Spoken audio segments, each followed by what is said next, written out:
I can make the argument that President Biden is a much worse threat to democracy. Presidential candidate Robert F. Kennedy Jr. arguing President Joe Biden's, quote, weaponization of federal agencies against free speech is a bigger threat to the country's future than former President Donald Trump. President Biden is the first candidate in history, the first president in history that has used the federal agencies to censor political speech. Kennedy was temporarily banned from Instagram in 2021 for sharing debunked vaccine information while the Biden administration was working with tech companies to filter COVID misinformation. The issue of free speech has become a pillar of Kennedy's campaign as he looks to play spoiler in the 2024 election. He's also taking votes on their cardinal issue, democracy, freedom of speech.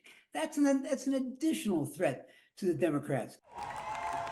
Kennedy's impact on the race is already being felt in the polls. A recent poll from Quinnipiac University has Biden leading Trump by 3 points in a head-to-head election rematch. But Trump takes a 1-point lead when Kennedy and other candidates were factored in. His sister, Rory Kennedy, a Biden supporter, says she's worried her brother's candidacy could give Trump the White House. I am concerned that voting for Bobby is going to take votes away from Biden. Longtime Democratic strategist James Carville also sounding the alarm on the party potentially losing its grip on the youth vote, especially with minority groups. We're not shedding them.